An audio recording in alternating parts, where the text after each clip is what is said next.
What's up, everybody? Welcome to Dice House for a DCUO commentary. Today I want to bring you this commentary because, despite what has been said, past week or so, I do try to answer as many questions from you guys as I can. However, sometimes I do miss stuff from comments from you guys in my videos and questions and everything. To try to alleviate that and let you guys know that I am, I do want to answer, all your questions or, respond to anything you guys might have to say to me. I'm going to start a new series. I'm going to try and do this every week. And it's going to be like basically a companion of my FAQ video I did a few weeks back. I'm just going to, like, every week, I'm going to take every question that I see that gets asked a lot. If I haven't gotten to it in the comments, I'm going to get to it in this video series that I'm doing right here. So one of the first questions, one of the biggest questions I've gotten a lot, and I've gotten this ever since I posted my R&D video, is how in the world have I made so much money? All right, okay, you'll see right there. All right, I've got over 165 million. All right, to be honest with you, that's nothing. That's nothing. That's nothing compared to what other people have. Now, I know on other servers and everything, EU PS3, EU PC, and then US PC, the cost of stuff, on the broker house is a lot different. The economy's a lot better, you might say, in regards to that stuff. But I'm going to show you here what you do, and this is one of the ways that you can do this in order to make more money on the game, especially if you're a legendary player, and be able to have a modest amount of money like I've got. And believe me, what I have is not that much. It's more than most, I'll admit, but there's still a lot of people out there who have a lot more money than me, and that's because they work this system. All right, I'm going to show you how to work this system the best. All right, now you're going to go in here into your broker house. Okay, now I know a lot of prices on the broker house are extremely high, and that has a lot to do with the rarity of the items that you find on there. All right, because we'll go over here and we'll look at one of the rarest collections in the game, the Superboy plaque. Okay, we'll look at the Superboy plaque. There you see. I mean, and honestly, the prices have gotten a lot better on the US PS3 than they used to be. But yeah, right there you'll see 28 million for the cheapest Superboy statue plaque rubbing. Now that collection right there. It can be found in the Midtown area. It's a rare collection that spawns there. I mean, if you guys want, you can just go around there and try and find all the locations yourself. But they do have those scanners they sell in the marketplace if you want to spend the money on them. Okay, but I'm going to show you here what you do, how you do. Okay, I've got the Scarecrow Sinister Cleaver in there. I got that from the Arkham Asylum alert, and if you do a search for Scarecrow right here, you'll see that it's one of two. All right, and somebody's underbid me on that. Basically, that's why we kind of call it underbidding or undercutting the price. All right, I'm going to show you. That's how you make sure that your items get sold. All right, so what I'm going to do is here, I'm going to go here and I'm going to put this stack of simple material on the broker. All right, I actually have a lot of this. So it's not really something I have to worry about. Now, okay, you'll see here all the various prices and everything. Now, if you're looking to try and sell this stack and make sure that it sells, what you want to do is, and of course, there's that little glitch with the sorting. Okay, you want to come up here. You want to look at price ascending. Okay, this is an easy way to sort out what you're wanting to sell or what you're wanting to buy. All right, so you come on here. You go to search for a simple. All right, now you see the cheapest stack is being sold for 20,000. Well, that's really low in my opinion. All right, so what you would normally do is you just come through here. All right, and you'll see right here. Okay, the cheapest stack realistic price is 22K right now. All right, for a stack of 16. All right, so what you would do is just like what this guy did right here at the beginning. He wants to make sure it sells, so he put his stack in there for 20K. Now, if I want to make sure my stack sells, I mean, most of the time, you're going to see like simple materials. They're going to sell. They're going to sell pretty quick because people need materials for R&D and for making mods and everything. I would put in my stack for 19,000. All right, that's the way I know it's gonna get sold, or it's gonna get bought before any of the others. Okay, same thing you can do with collections. All right, so we go in here. We'll take a look at some other collections here, the Class A, another rare collection. All that you'll see right here. There's a listing right there. The price ascending of how much the Class A costs. And that's actually probably the cheapest I've seen that in a long time because of how rare it is. So that's basically what you do. You do this with collections. You can do this with exobits. We'll take a look at the aggressive exobits. All right, cheapest single exobit is 420K. All right, you go here and you start looking at the stacks and everything. Cheapest stack you're going to find is about 4 million. All right, and that's for a stack of exobits. All right, now depending on, like I said though, depending on what you are selling, and the rarity of it is how much you're going to be able to charge for it. So like if we go over here and we look at the support exobits, we're going to see that okay, stack of that is going for almost under 3 million, just under 3 million. All right, that's not too bad. But then if we go and we look at the blues, what are the blues called? I can't remember. If we go and we look at, we'll just go down here to R&D, and we'll go to parts and fortified. The fortified. All right, we'll look at the fortified here, and look at the fortified exobits. All right, you can see they're obviously a lot cheaper because there's not really, outside of building up your dominance, your health, or yeah, that's pretty much it. Your dominance or your health, right? You don't really see that much use of the blue exobits. So people are going to have a lot more of those, so they're going to be a lot cheaper. Okay, so that's my tips for how you can make money in the game. It's selling rare items. Like I've got that scarecrow cleaver in there. Selling rare items like that. Selling exobits. Selling rare collections. That's basically how you would make money. Now moving on here to the next question I get asked a lot is and my buddy Trex actually did a video about this. I'm going to expand on it a little bit, talk about some of the things here, and that is feats and skill points. How do you get so many skill points? All right. Well, let's take a look at the feat tab here. All right. Let's take a look at the feat tab. Yeah, I just got the flashback duo speed feat.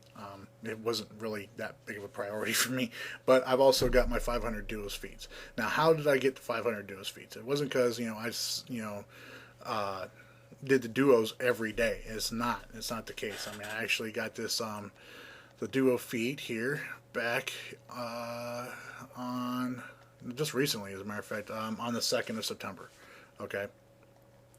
But getting feats, it's all about getting goals. Now, the duo feat is one of those ones, it will just come to you, and that's basically how it went with me for the 500 duo feat. It just eventually came to me because I set out to try and work on the Battle for Earth 250 Earth duos feat. All right, I set out, started working on that, and then the Tier 3 duo came out, and that's how I ended up eventually getting the 500 duo feat. I mean, I wasn't even pushing towards it. I was more pushing towards this feat than I was the 500 duo feat. But because those duos count towards the 500 duo feat counter, also, it's one of those things that comes along. But like, take a look at like your solo missions, your solo feats. Okay, you look at your survivals. Okay, set out, if you didn't get these while you were leveling your character up or while you're going through these missions, go back through them again. It's going to be a lot easier for you to get your survival feats by doing those. Okay, your hideouts. There's certain things you do in each of these hideouts and everything that you can get a feat for. Okay, if you didn't get them going through there the first time, go back and try again. Same thing with your contacts. Now, there's if you followed my Let's Play series on for my electricity tune, my first electricity tune, you'd see I was doing all these different side missions. Right, that's a good way for you to find out where all those you can find a lot of those side missions at. But go through and find these side missions. Rule of thumb is if you're flying around the cities and you see somebody with an exclamation point over their head, that's they've got a mission for you to do. All right, go and interact with them, find out what the mission is. And you go back over here and you look at the iconic battles, okay? All these School of Hard Knocks feats and defeating certain the bounties and everything. Set a goal, all right? Set a goal for yourself, all right? If you want to try and get a particular feat, go after it, okay? Go after your race feats. Race feats are probably the easiest way. I mean, obviously, this is depending on your role too, and or your movement, and how good you are with that movement of getting those race feats done. Okay, go back through and go, get those. Your collectibles. These are your briefings, investigations, and collections. Briefs, and this now. These are very time consuming, and it can be very boring going around and finding all of these. I'm going to make things easier for you guys.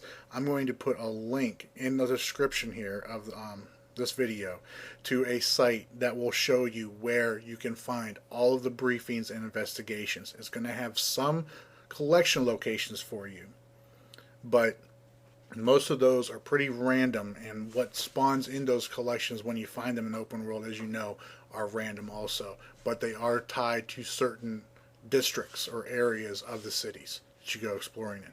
But go through and get all your briefings and investigations done. As you can see right here, I got a whole skill point just for getting both the investigations and the briefings done, and then I went through and I completed all the collections, and that not only got me that feat, that got me a 50 feet point right there for doing that. Also, other things you can do, the booster gold. I mean, as boring as it may be to sit there, and go, like I said, go around and do those booster gold explorations. You get feats for them. Speaking of explorations, explore the cities. Explore the cities, explore the alerts, explore. There's a few exploration feats for some of the launch raids as well. Explore the watchtower. You'd be surprised at how many feats you can get and how many skill points you can get just by doing these simple, although I'll admit somewhat time-consuming and boring little exercises in the game. You between a raid or between an alert or something like that, or you're in a group and they're trying to get a group together for it, run out and do an exploration real quick. Check your feats, see what you got to do. See what area of Metropolis you haven't explored yet, and go to it. I mean, it's got everything that you need to do to get your complete Metropolis exploration. All right, is listed under the Metropolis tab. So just go through there and do that. But that's how, and then of course, there's the other kind of grindy ones, your style feats. All right, and so I'm still trying to get this shaman waist. I still need to get the Talon Lord hands. All right, the DCUO Database site, which I'll also link in the description below, has the locations for a lot of these things. Now, granted, as you've seen in my previous video with the loot drop location video I did, some of the loot drop locations have changed for some of these styles. All right, and we're trying to compile a list of not just where the new stuff drops, but where the old stuff is now dropping. All right, so go through, set yourself out. It's like, okay, I need to get this shaman waist, and I know it drops off of booster gold in the hive duo, the tier 1 hive duo. So I run that every day. I will run that every day to try and get that piece. Okay, the other iconic styles on it, these are far more grindy. You need to get the marks for them and everything in order to purchase the gear so you can collect the style. All right, other things to do, your alerts. You go in your hard alerts and everything. You got speed feats to do in there. You've got defeat Mr. Freeze in 90 seconds in the Arkham Asylum alert. Alice Sinner's nightmare. Defeat her nightmare, by letting her fear get up to 100 when you're doing the Scarecrow fight in Arkham Asylum. All these different speed feats. Other things to do, building up your renown. It's a lot easier for you guys to build up your renown now with the renown tokens that everybody's getting. Not to mention the renown you get from doing the Central City bounties as well. So, I mean, there's a lot of ways for you guys to work on and continue to get more skill points to build up your tune. Another question I've been asked a lot is people wanting to know what my stats are. Okay, now I don't have full tier 4. I think I've got 2 pieces of tier 4 DPS gear. All right. So for my tier 4 DPS gear, that I've got, I mean, you can see right here the stuff that I have, all right, and the mods that I've got on it. These are my current stats with my PvE gear. Okay, you can see right here, I've got 1857 might, 548 precision. Okay, if I was to swap it all out with my DPS PvP gear, we'll go through here real quick and. And obviously, this even depends on the neck and reins that I'm wearing too, because I've got precision reins and precision neck. But you go through here, you'll look, my might is 1536 and my precision is 528. What my stats are like when I'm in my tank gear, I can't really tell you right now because I can't put it on because right now I'm electricity. Once I find that out though. Once I go back to fire and all that, I'll be able to let you all know about that. So anyways, those are just some of the questions I've been asked a lot recently. Let me know what you guys think in the comments below about this video, if you like this series or not, if you like the idea and the premise behind it. I'm going to try, and make this a weekly series to answer any questions you guys might have and try and help you all out. Any tips, that you got, other questions you have for me, please, by all means, leave them in the comments below. If I do not answer them in the comments of any of my videos, I will try and get a video out and for them in the next episode of this series where I will answer that question for you. All right, so yeah. Let me know what you guys think in the comments below, if you like the idea, the premise behind this series or not. If you liked the video, please do so by giving it a thumbs up. And if you haven't done so already, please subscribe. I really appreciate it. Until next time, you all take care. Bye.